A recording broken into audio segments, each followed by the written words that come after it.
গিন্নি, আমি স্নান করতে চললাম, তুমি ভাত বাড়ো। তুমি স্নান করে এসো, আমি ভাত বাড়ছি। হ্যাঁ,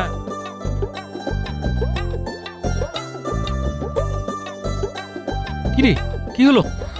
গোপাল দাদু, গোপাল দাদু, মা কেমন করছে? মায়ের খুব জ্বর, আর জ্বরের ঘোরে ভুল বকছে। কি বলছিস রে? এই কখন থেকে জ্বর এলো? হ্যাঁ, পুকুর থেকে স্নান করে আসার পর থেকেই হঠাৎ করে কাঁপুনি দিয়ে জ্বর এলো। কাকি খুব কষ্ট পাচ্ছে গোপাল দাদু। তুমি এক্ষুনি চলো। হ্যাঁ হ্যাঁ, তুমি এক্ষুনি যাও, আমি হাতের কাজ শেষ করে যাচ্ছি। হ্যাঁ, চল চল চল।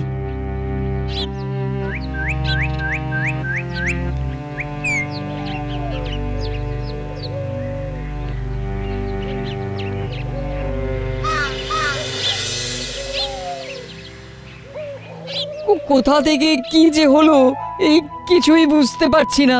এই সুস্থ মানুষ ঘরের কাজ করে পুকুরে স্নান করতে গেল, ফিরে এসেই মা বলল পুকুরে নামতেই কে যেন পা টেনে ধরেছিল, বলতে বলতে বিছানায় শুয়ে পড়লো। কি হলো বলো তো গোপাল লালা, কি হলো?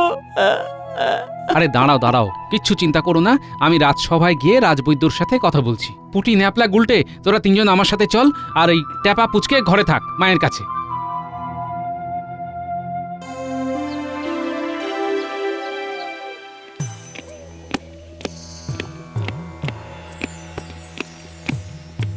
কি হয়েছে গোপাল? তো তোমার মুখ চোখ এমন হয়েছে কেন? আর বলবেন না মহারাজ, বাজারটা রেখে সবে স্নান করতে যাব বলে তৈরি হচ্ছি, ঠিক সেই সময় পুঁটি এসে বলে ওর মায়ের খুব জ্বর। ওদের সামনের পুকুর থেকে স্নান করে এসেই নাকি জ্বর এসেছে। পুটির মা অজ্ঞান হয়ে শুয়ে আছে মহারাজ। পুকুরে নামতেই মায়ের মনে হলো কে যেন মায়ের পা দুটো ধরে টানছে। পা টানছে? কে টানছে? সেটাই তো বোঝা যাচ্ছে না মহারাজ। রাজবৈদ্য, তুমি এক্ষুনি পুঁটিদের বাড়ি গিয়ে পুঁটির মাকে দেখে এসো। যথাজ্ঞা মহারাজ। চলুন রাজবৈদ্য।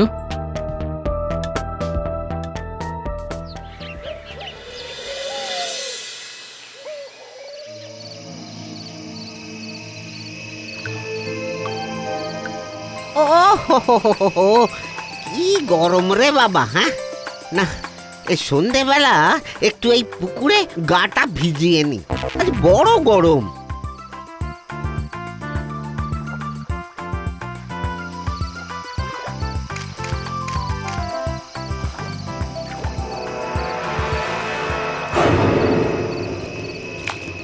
বাঁচাও বাঁচাও বাঁচাও বাঁচাও! আরে আরে, কেউ পুকুরে স্নান করতে গিয়ে ডুবে যাচ্ছে। দাঁড়াও দাঁড়াও, আমি আসছি। বাঁচাও বাঁচাও বাঁচাও! তুমি তুমি আমার হাতটা ধরো, হাতটা ধরো। বাঁচাও বাঁচাও ভাই বাঁচাও! আমার কি যেন পাটা টেনে ধরছে। শক্ত করে ধরো, ধরো ধরো শক্ত করে।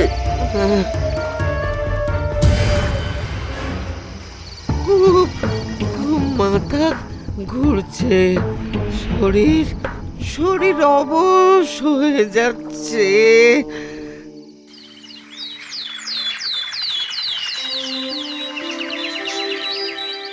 ভয়ঙ্কর অবস্থা। ওই পুকুর নিয়ে অনেক অভিযোগ আসছে। বিজ্ঞানী, পুকুরের মধ্যে কি আছে? আমাদের এখন ওই পুকুরের জল পরিশুদ্ধ করার জন্য ওষুধ দিতে হবে। তাহলে আমাদের এক্ষুনি যেতে হবে, দেরি করা উচিত হবে না। হ্যাঁ হ্যাঁ হ্যাঁ, গোপাল একদম ঠিক বলেছে। আর দেরি করা যাবে না, শুভ কাজে দেরি করতে নেই। চলো এক্ষুনি। এই চলুন মহারাজ, আমি প্রস্তুত।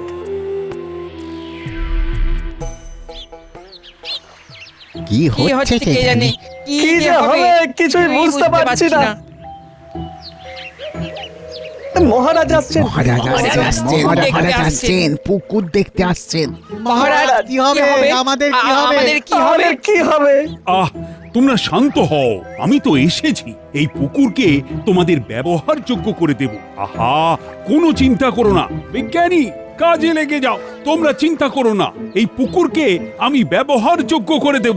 জয় মহারাজের জয়। প্রহরী, এই নাও, ঘাটের কাছে দাঁড়িয়ে পুকুরের মাঝখানে ছুঁড়ে দাও। ঠিক আছে।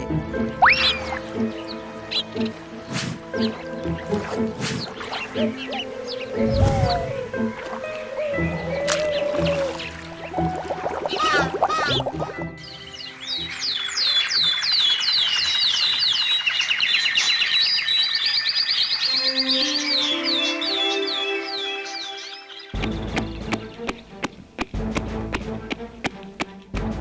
সংবাদ প্রহরী? তুমি এইরকম উদ্ভ্রান্তের মতো ছুটে আসছো কেন?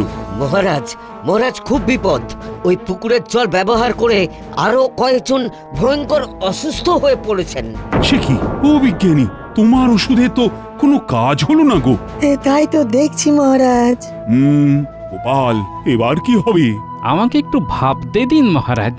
এই সুযোগ, মহারাজ পুকুর নিয়ে পুরো নড়ে গেছে। এবারে আমার কাজ আর একটু ভালো করে নাড়িয়ে দেওয়া। চুপচাপ আমাকে কাজটা করতে হবে।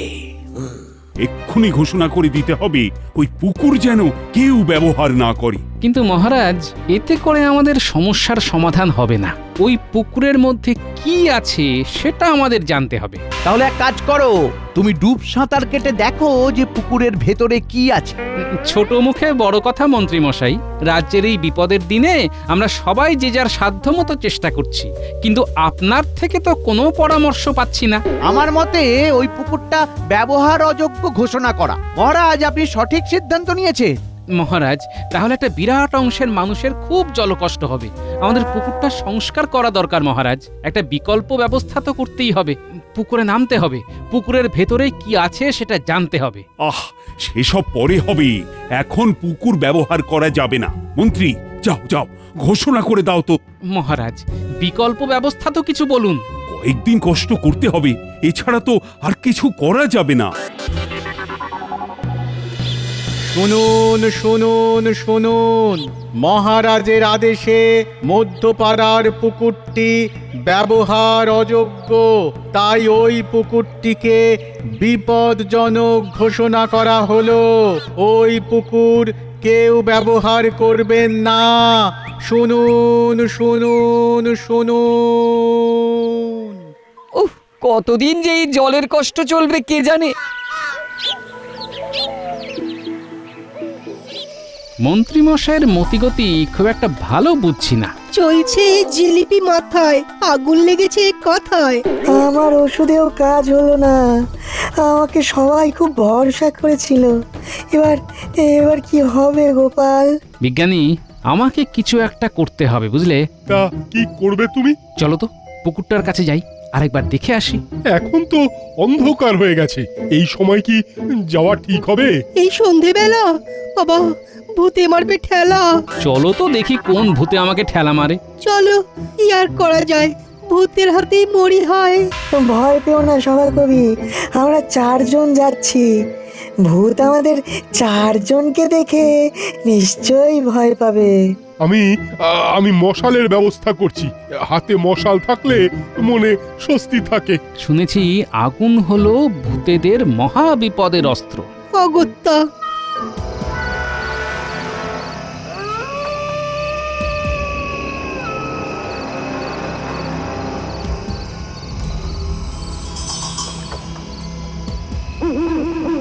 জায়গাটা বড় থমথমে, ভীষণ গুমোট লাগছে। সন্ধ্যেবেলা পুকুর ঘাট এত গুমোট থাকে না।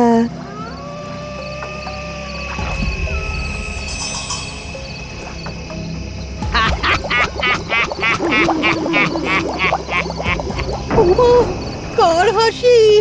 উড়ি বাবা গো! ওটা কি বিজ্ঞানী? যক্ষ যক্ষ যক্ষ। না, কিছু বোঝা গেল না। বিজ্ঞানী, পুকুরে নামতেই হবে, দেখতে হবে পুকুরের মধ্যে কি আছে। এখন এখান থেকে যাওয়া যাক, বুঝলে?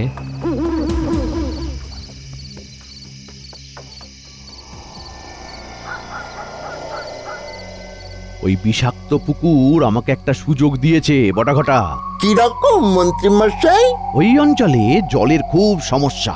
এদিকে মহারাজের বিজ্ঞানী অসফল হয়েছে, পুকুর সেই বিষাক্তই আছে। খুব সুন্দরভাবে তোরা মহারাজের এই অক্ষমতা ওই অঞ্চলের প্রজাদের মধ্যে কানে দিয়ে দিবি, বুঝলি? তাহলেই হয়ে যাবে। তাহলেই প্রজা বিক্ষোভের মধ্যে পড়বেন আমাদের মহারাজ। তোরা বাইরে থেকে এই বিক্ষোভে আগুন দিয়ে বিক্ষোভটাকে চূড়ান্ত জায়গায় নিয়ে যাবে। বুঝে গেছি, আমাদের আর বলতে হবে না মন্ত্রী মশাই, আপনি নিশ্চিন্তে বাড়ি যান। ওই অগ্রিম কিছু পারিশ্রমিক দিয়ে পারিশ্রমিক? তাও আবার অগ্রিম? আমাদের কত কষ্ট করতে হবে বলুন তো, একে গরমকাল, তার উপরে ঘুরে ঘুরে লোকের কাছে সযত্নে বিষাক্ত পুকুর নিয়ে মানুষের কানে বিষ ঢালা। একই চারটিখানি কথা। বুঝলাম। এনে কাজ কর, আরো দেবো। ব্যাস ব্যাস ব্যাস ব্যাস, এই যে আপনি উপর হস্ত করলেন, এবার দেখবেন, এবার দেখবেন আমাদের কাজ। আপনি একেবারে নিশ্চিন্ত হয়ে যান।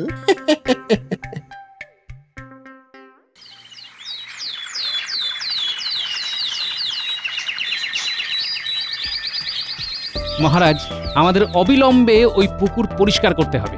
কে পরিষ্কার করবে? ওই পুকুরের কাছে কেউ যাচ্ছেই না, কাউকে 100 মোহর দিলেও যাবে না। কেউ না গেলে আমি যাব। আমরা কাল সন্ধেবেলা পুকুরের কাছে গিয়েছিলাম মহারাজ। আমরা বলতে কে কে গিয়েছিলে? ওই আমি, বিজ্ঞানী, সেনাপতি আর সভাকবি। আমরা দেখেছি পুকুরের মধ্যে কিছু একটা আছে। ভেতরে যে আছে সেই এই গোলমাল পাকাচ্ছে মহারাজ। গোপাল, তুমি ভালো করে চিন্তা করে কথা বলছো তো? হ্যাঁ মহারাজ, আমি একেবারে চিন্তা করেই বলছি। পুকুরে নামলেই তো কে যেন পা টানছে। সেটাই তো দেখতে হবে। এই রে, গোপাল তো পুরো পরিকল্পনাতে জল ঢেলে দিল। কিছু একটা বলে ব্যাপারটাকে ঘেঁটে দিতে হবে। কিছু একটা। মহারাজ, আপনি গোপালকে বারণ করুন। কি বারণ করব? ওই ইয়েতে পুকুরে নামার ব্যাপারে। গোপালের সাথে আমার যতই ঝগড়া হোক, যাই হোক, ওর যদি কোনো ক্ষতি হয় তাহলে তো আমাদেরও ক্ষতি মহারাজ। বাহ বাহ, খুব ভালো কথা বলেছ তো। না না গোপাল, তোমার কোনো ক্ষতি হোক সেটা আমি চাই না। বাবা, মন্ত্রীমশাইয়ের দেখছি আমার জন্য চিন্তা একেবারে ঘুম হচ্ছে না। ব্যাপারটা তো বেশ গোলমেলে। মন্ত্রীমশাই, আমার এই তুচ্ছ জীবন যদি দেশের মানুষের কাজে লাগে তাহলে যাবে। মানুষকে তো একদিন মরতেই হবে। দেখেছেন মহারাজ? মহারাজ কিচ্ছু দেখবেন না, মহারাজ শুনবেন। মহারাজ, আপনি আমার জন্য ভাববেন না। আমার পা কেউ টেনে নিতে পারবে না। আমি রন পা পড়ে নামবো। রন পা পড়ে? হ্যাঁ সেনাপতি মশাই, রন পা পড়ে। আমার ঘরে একটা রন পা আছে। আমার শুধু একটা খুব শক্তপোক্ত জাল লাগবে। আমার কাছে একটা রবারের জাল আছে, খুব শক্ত। যতই ভারী কিছু জালে আটকাক, জাল ছিঁড়বে না। বাহ, তাহলে তো লেটা চুকে গেল। মহারাজ, আজ রাতেই হবে আমাদের পুকুর অভিযান। আমার মোহর বেফালতু নষ্ট হলো, কাজটা তো পুরো গুলিয়ে গেল। মহারাজ, আপনি ঘোষণা করে দিন যে আজ রাতে ওই বিষাক্ত পুকুরকে পরিষ্কার করে ব্যবহারযোগ্য করা হবে। তুমি ভেবে বলছো তো গোপাল? মহারাজ, আপনি আমাকে কতদিন ধরে চিনছেন? কখনো দেখেছেন যে আমি কখনো হঠকারী সিদ্ধান্ত নিয়েছি? সুতরাং কোনো দ্বিধাদ্বন্দ্ব নেই। বিজ্ঞানী, তুমি আজ রাতের বেলা জাল নিয়ে পুকুর ধারে চলে এসো, কেমন? একদম কোনো চিন্তা নেই, আমিও সঠিক সময়ে পুকুর পাড়ে চলে যাব।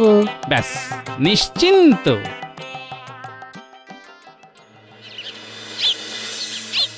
কাজটা বেশ সহজে হয়ে গেল।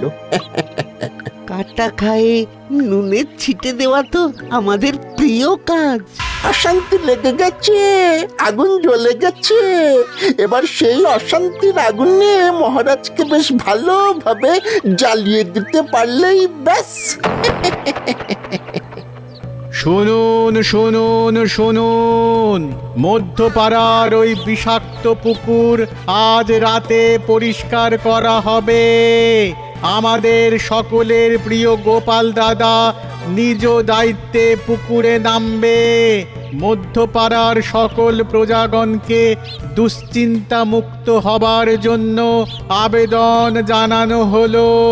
শুনুন শুনুন শুনুন।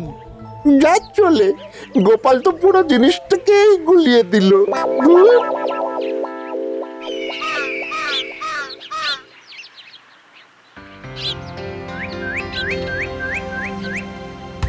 গোপাল, এই জীবাণু রহিত বর্ষাতিটা নাও। এটা পরে তুমি পুকুরে নেমো।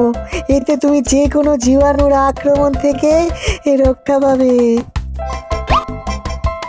ব্যাস, তাহলে একেবারে নিশ্চিন্ত। সব হবে তো ঠিক? কি বলো গোপাল, ফিরবে কি আমাদের এই ভাঙা কপাল? ফিরবে। তাহলে আমাদের দেখা হচ্ছে রাতের বেলা। হ্যাঁ, আমি এখন আসি, আমার অনেক কাজ পড়ে আছে। যাওয়ার পথে রতন জেলেকে খবর দিতে হবে। ঠিক, রতন ছাড়া জাল টানবে কে? তুই এগাও। চলি বিজ্ঞানী, তোমার বর্ষাতি পড়ে রাতে দেখা হবে।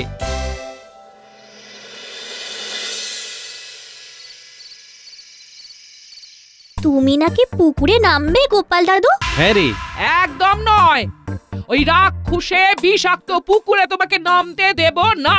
শেষে তোমার কিছু হলে আমার কি হবে? আরে আমার কিচ্ছু হবে না গিন্নি। এই দেখো কত কিছু আছে আমার। এটা হলো জীবাণু প্রতিষেধক বর্ষাতি, আমাকে রক্ষা করবে। তারপর আছে আমার বুদ্ধি গিন্নি। আচ্ছা, আমার বুদ্ধির উপর তোমাদের ভরসা নেই? আছে তো, তা বলে রাক্ষসের সাথে বুদ্ধির লড়াই? ওরে, যদি কারো উপস্থিত বুদ্ধি থাকে তাহলে সে সব অবস্থা থেকে সুন্দরভাবে বেরিয়ে আসতে পারে। আর একটা কথা জানো, আজ না বটা কাকার ঘটা কাকা এসেছিল। তাই নাকি? কি করতে? মহারাজের নামে আমাদের কাছে বদনাম করতে। কেন, কি বলছিল ওরা? আমরা তখন জল নিয়ে আসছিলাম, সেই সময় ওরা এলো আমাদের কাছে। বুঝেছি, মন্ত্রীমশাই এই পুকুরের ব্যাপারটাকে নিয়ে মধ্যপাড়ার লোকগুলোকে খেপিয়ে তুলে একটা অশান্তির আগুন লাগাতে চাইছিল। কি বাজে লোক তোমাদের ওই মন্ত্রী। যাকে উনি ওনার মতো ভাবুন, আমরা আমাদের মতো কাজ করে যাব। তুমি সাবধানে থেকো গো। চিন্তা করো না গিন্নি, আমি সাবধানেই থাকব।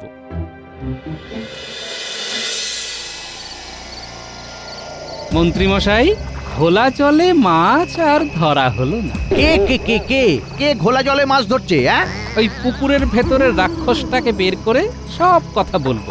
রতন, জালটা ফেলে দাও। দিচ্ছি।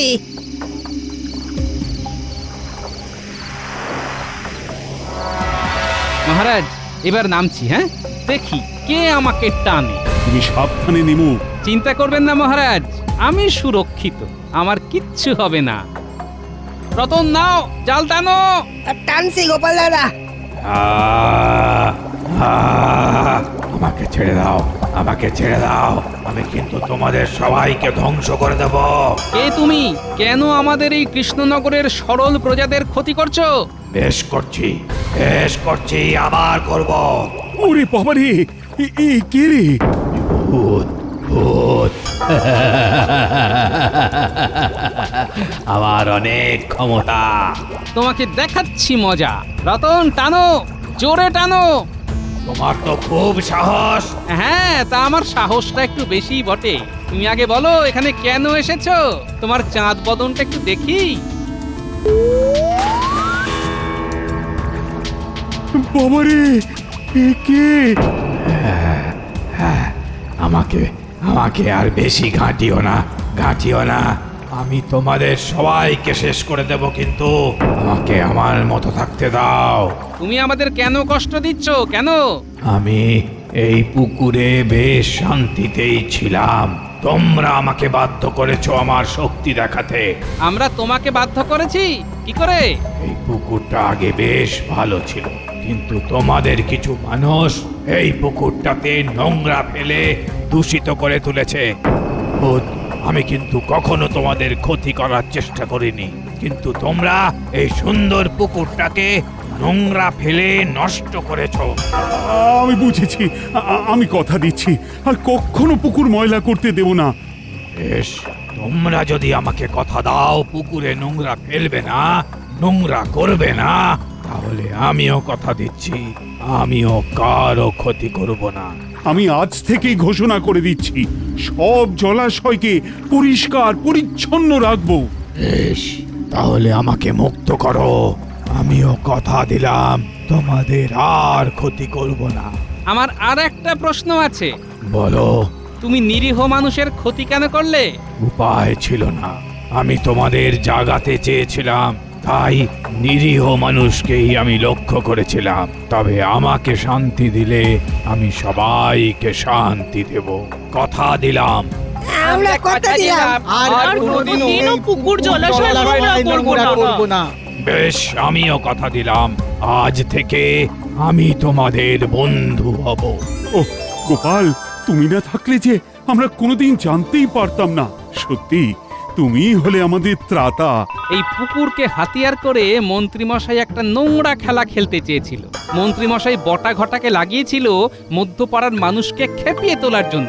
সেনাপতি, মন্ত্রীকে এই পুকুরে ফেলে দাও, যাতে আর কখনো কারো ক্ষতি করতে না পারে। বাঁচান মহারাজ, মহারাজ বাঁচান, বাঁচান মহারাজ বাঁচান। আর করব না, আর করব না। আমিও কথা দিলাম আর কখনো কারো ক্ষতি করব না মহারাজ, কখনো না। দাও দাও, 1000টা উঠবোস দাও। সেনাপতি, তুমি কোনো কি হলো, নাও শুরু করো। 1 2 3 4। গোপাল আমাদের ত্রাতা আর মন্ত্রী মশাই যাতা।